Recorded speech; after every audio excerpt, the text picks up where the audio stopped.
everyone, Kelly here, and today I want to talk about the books I read in the second half of October. I did do a mid-month wrap-up, so I will link that down below in case you want to see the books I read in the first half of the month.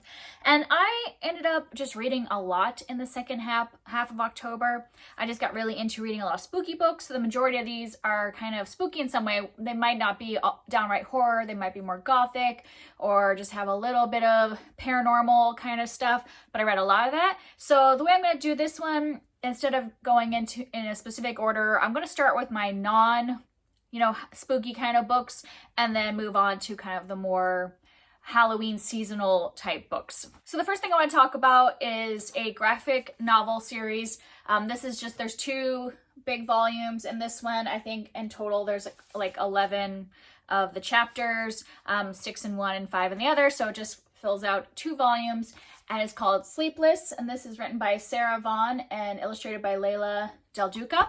And I picked this up because in the Fall into Reading Challenge, one of the prompts was to read a graphic novel. I'm trying to only fulfill the prompts with books I own, but I don't own any graphic novels. And I had just heard about this on Kara's channel, Wild Book Garden, like last month or something like that, while I was trying to figure out what I'm going to read for that prompt. And so I was like, I'll just pick up that. I had I didn't have a lot of graphic novels on my TBR, so I figured I would just give this a try. It's only 2 volumes, and this was fun. It's like a fantasy story.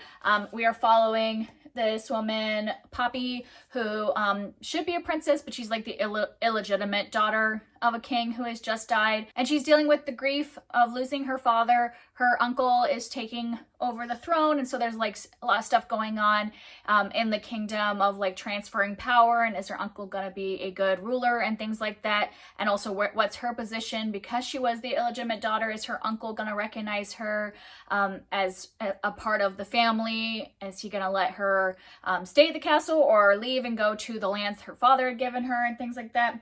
And then a lot of the topic of the Sleepless is there are these knights that kind of protect the kingdom who are sleepless. They basically take a vow to not sleep. And so the Sleepless give up the sleep for a while, but then that means that instead of dying, they kind of fall into an everlasting sleep when they eventually run out of time, when time catches up to them, basically.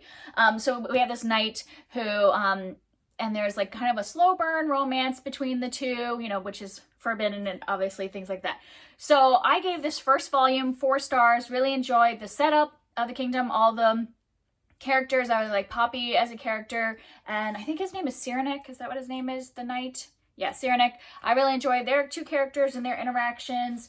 She also has like a little animal companion, Benny, who is really cute, and I liked a lot of stuff that was going on. The second one I gave 3 stars because I felt like it was like we set everything up and then it was like a rush to finish a story. And so this felt very rushed in terms of plot. I still loved the characters and all that stuff, but it just felt like it could have been a few more volumes and kind of let it happen a little slower, but this all felt it was very action-packed.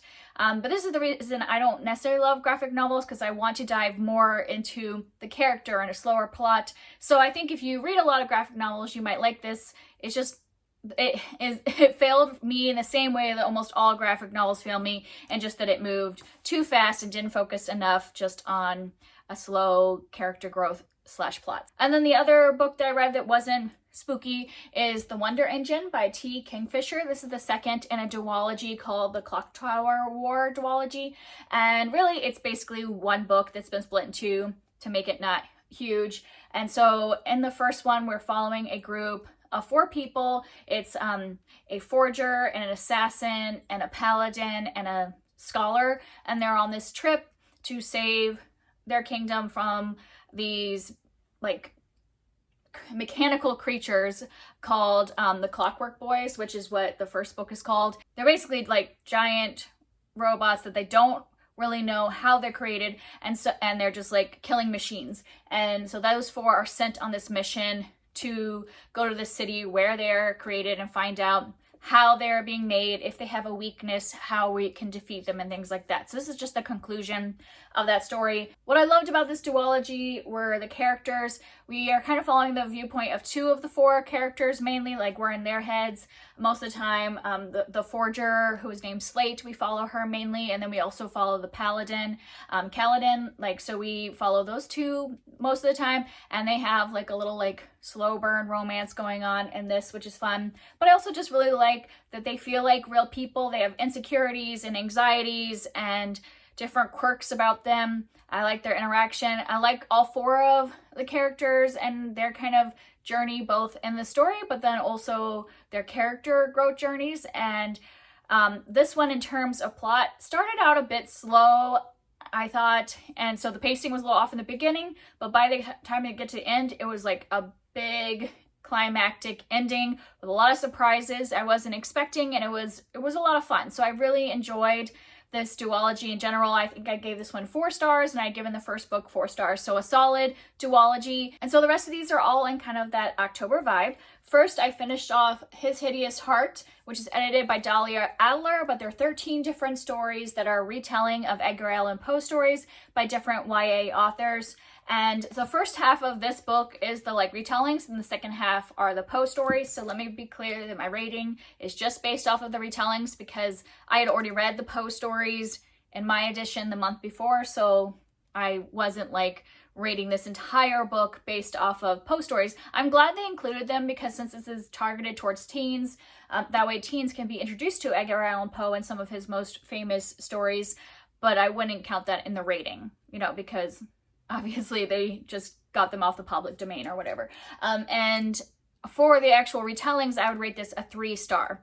So it wasn't fantastic. I would say a lot of these fell flat.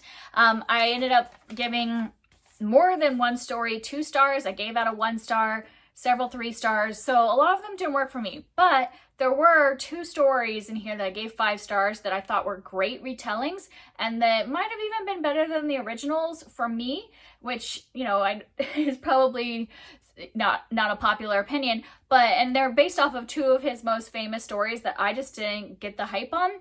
There's a lot of Edgar Allan Poe stories that I love. It just turns out the ones that are really popular are not necessarily my favorites. The story I thought that was the best in this one is called It's Carnival by Tiffany D. Jackson, and it is a retelling of the Cask of Amontillado, which was the first ever Poe story I read this year, and everybody talks about that story as being one of his most famous, and I felt like, I felt like something was missing when I read it. I was like, am I gonna like Poe? And obviously I've liked other stories by him after that one, but I just felt like that one was lacking a little bit. It's a revenge story, and it was lacking a little bit in the backstory, where the story that Tiffany D. Jackson tells in her retelling has that backstory, and I thought it was great. It was definitely like a perfect revenge story. So if you just want a short revenge story, I would highly recommend her story. And then the other one I liked, because I thought it was a really clever way of doing a retelling, was The Fall of the Bank of Usher by Fran Wilde, who I've never heard of that author before, but I liked the way she switched up the story. So the original story is The Fall of the House of Usher, and that was another one that's a really popular story by him, and I liked it just fine. I just didn't think it was fantastic compared to some of the other ones I had read.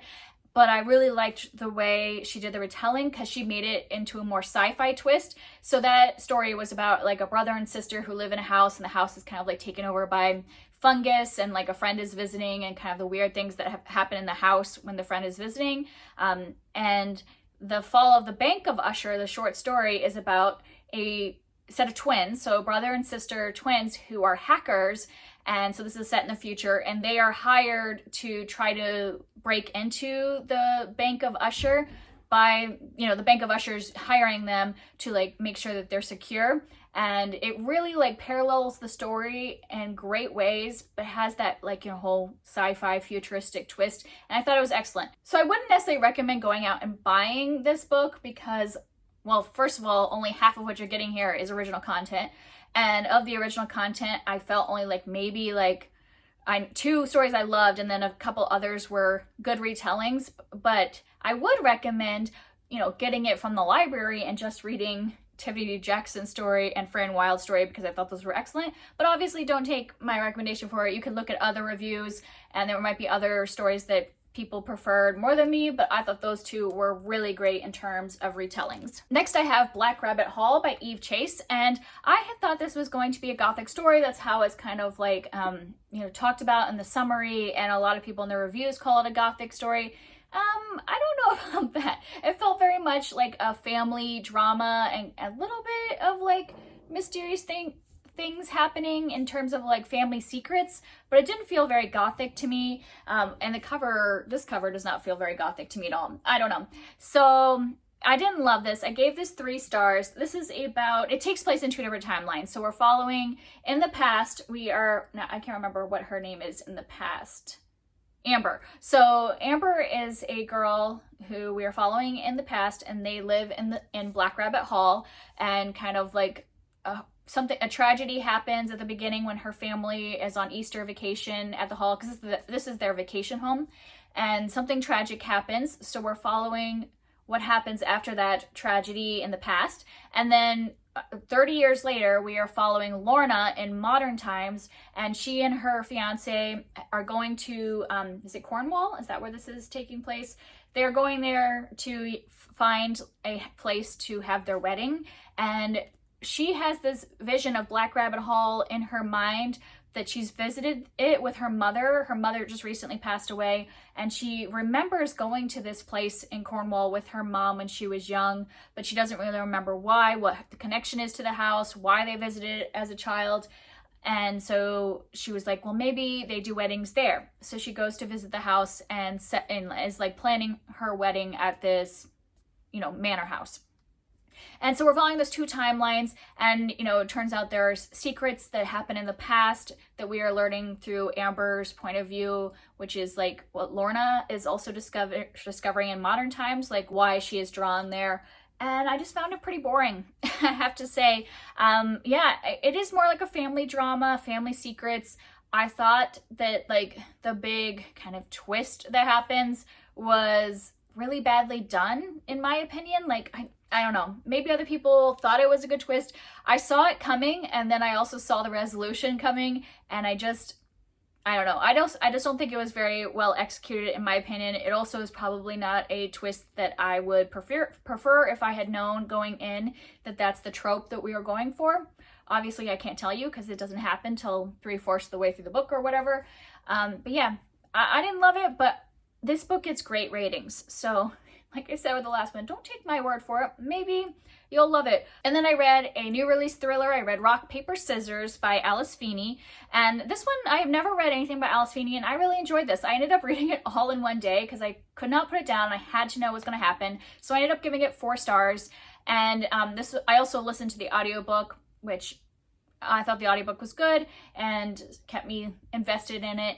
But basically, this is a story about a husband and wife who are going on a weekend trip, and the wife wins this like stay at this bed and breakfast type of thing, or like not necessarily bed and breakfast, a rental place, like an Airbnb kind of thing. So it's like a rental, but it's out in the middle of nowhere. So this is a very atmospheric kind of read where it's snowing out, and they are staying in this like renovated chapel with no neighbors really in sight at all, and so no way to like get out because it's snowing, and so they're stormed.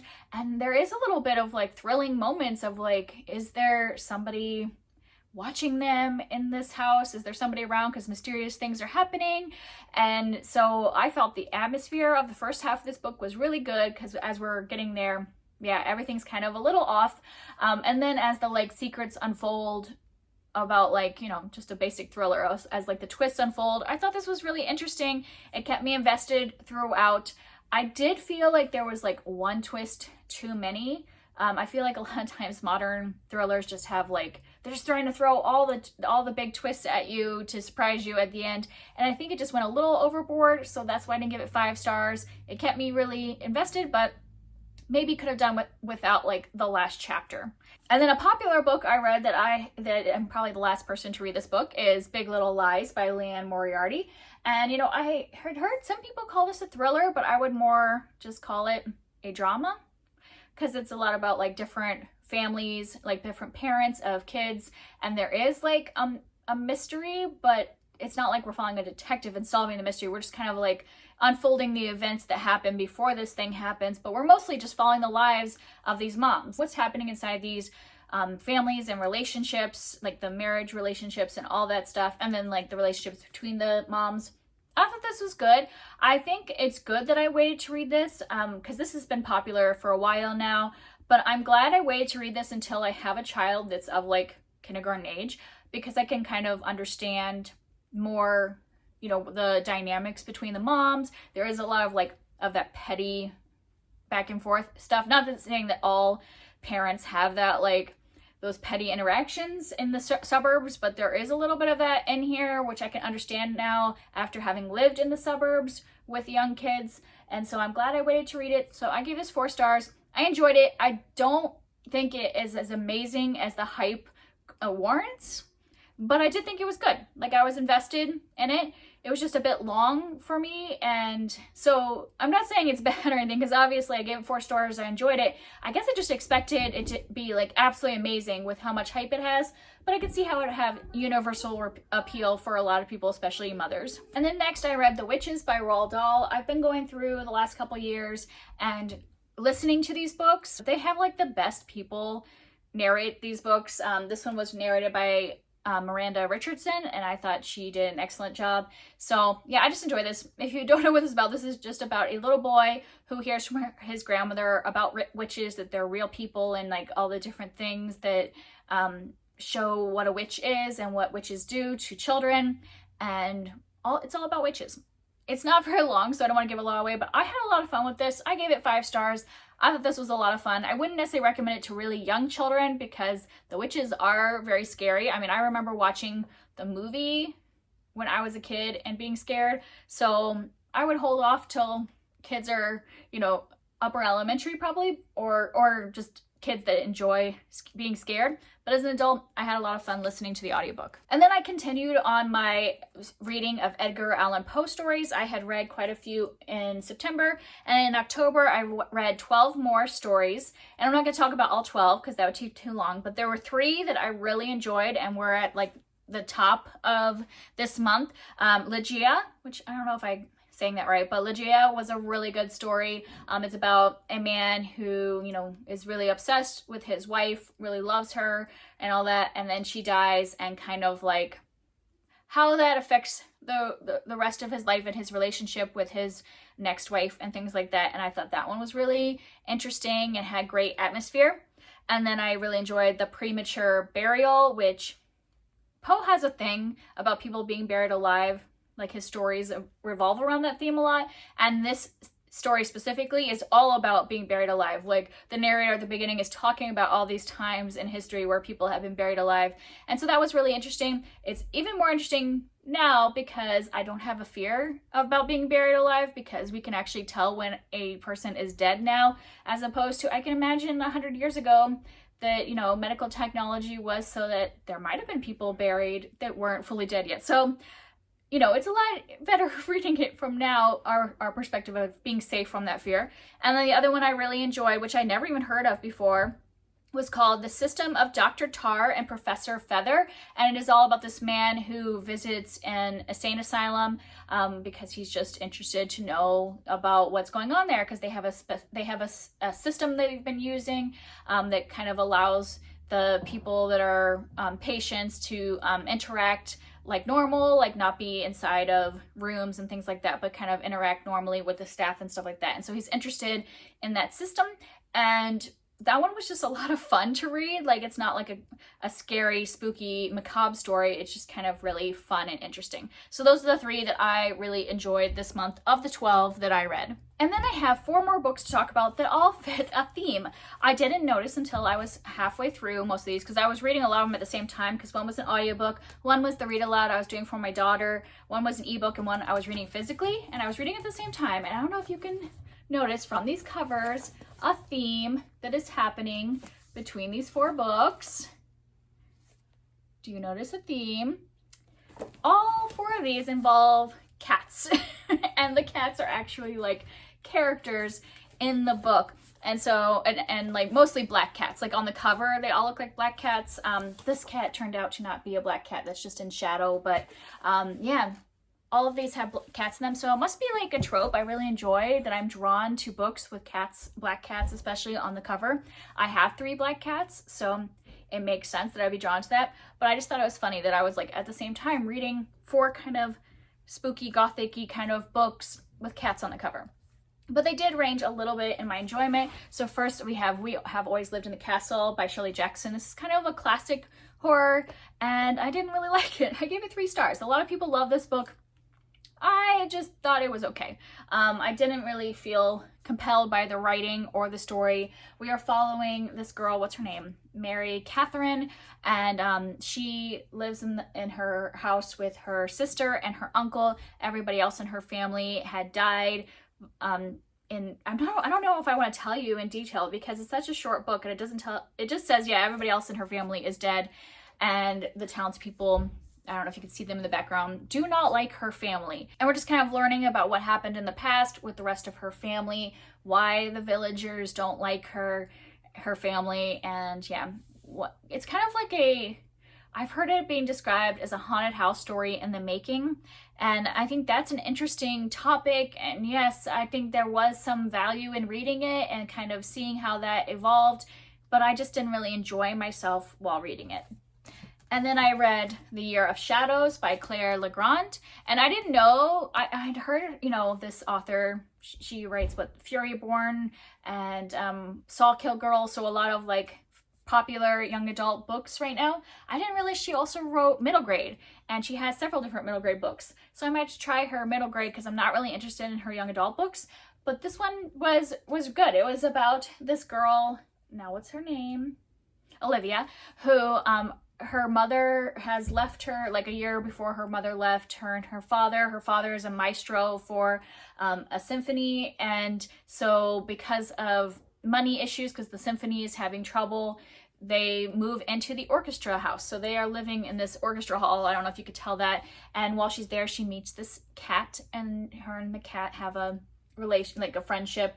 Cat's kind of her only friend at the beginning of this book because she's really she's hard to get to like at first because she's obviously angry at the world. Her mother has left, so she's feeling unloved. Her father really only cares about the orchestra, so doesn't really pay her any attention, and she's having to live in a broken down orchestra hall because this place is kind of falling apart.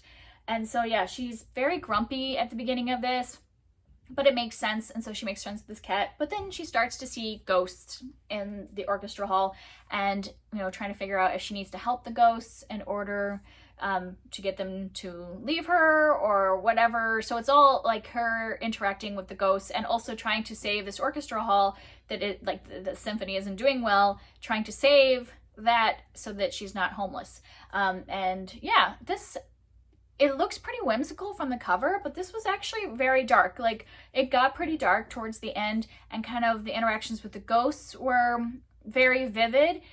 So like, I would just caution that if you're going to give this to a child, that like it's definitely more middle grade, because even though the illustrations do kind of make it look younger, it has some big topics that we're talking about here involving grief and loss, and the ghosts, we kind of experience how each of the ghosts dies, which can be pretty, not necessarily graphic, but like, it's traumatic to see how somebody died and stuff like that. So I thought this was good by the end. Like, I had some pacing issues with it. There were times when I was bored towards the middle because I felt like the plot was going one way and then it would completely change how the plot was going and go to something else. But I thought in the end, it all came together great. I liked the way the story came. I liked the way Olivia developed as a character over time.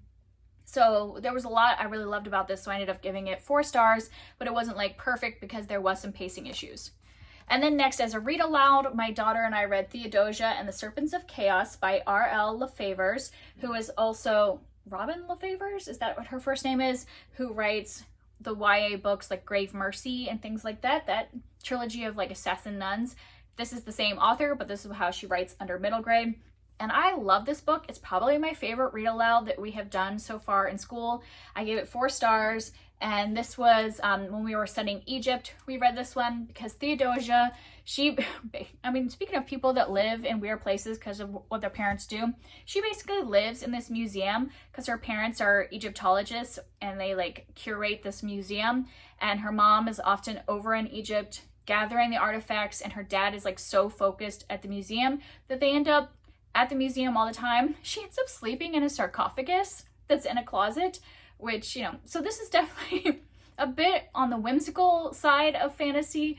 And so she is at this like museum, and it turns out when her parents bring in these artifacts, she can tell when there's kind of like dark magic revolving around them. Like they still have like Egyptian curses and things left on them, which I will just tell you right now, I had a conversation with my daughter because I don't love the way this focuses on like Egyptian magic kind of being negative and being revolved around curses and things like that. And I know that's kind of a theme that was revolving around the time during Egyptomania, is that what they call it, in the early 1900s, which is taking place in that time. So I get why they focused on it like that. But, you know, I try to tell my daughter, you know, we respect the culture of ancient civilizations, and we don't call, you know, their belief in the spiritual and things like that to be like, you know, bad magic. The people had their beliefs in their gods and stuff like that. So we had that conversation, but just as purely fantasy, it was a lot of fun. I really liked Theodosia as a character. She definitely gets herself up to a lot of adventures because she's trying to root out these curses and, you know, dissolve them to kind of, you know, make sure that they don't spread around to people outside of the museum.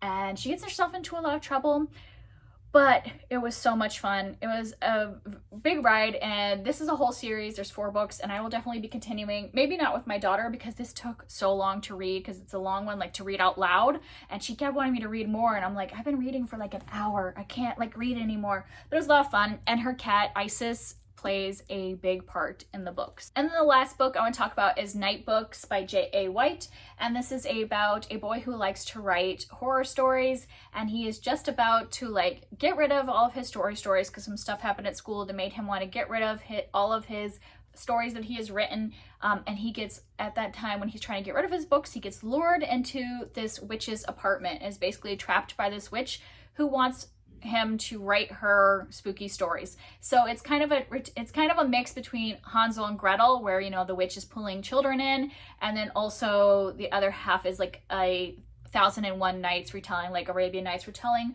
where he has to tell stories every night to the witch, or she's gonna kill him if he doesn't entertain her with these horror stories. And what I loved about this one is the witch. I thought she was like very evil and scary, like especially the audiobook of this.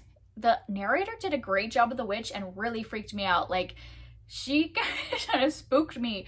Yeah, because she was very unpredictable in what she would do and how she would react to the children. And so that was creepy. But then also the stories within the stories, like they do put in his stories, which I don't know if I can find one, like it's a slightly different font than the rest of the books. There'll be like his stories in there. And I really enjoyed all of the little short horror stories, because sometimes when you have little stories within a larger book, they might not have much of a presence, like they're just kind of thrown in there. But it seemed like he put energy into actually writing really kind of creepy little stories, and I loved all of those. I kept looking forward to another story. I wish there was even more of them. I wonder if the movie has more little stories, because I love those elements. This did become a movie on Netflix. I have not watched the movie yet because I actually think I might be a little spooked by the witch if I watch the movie.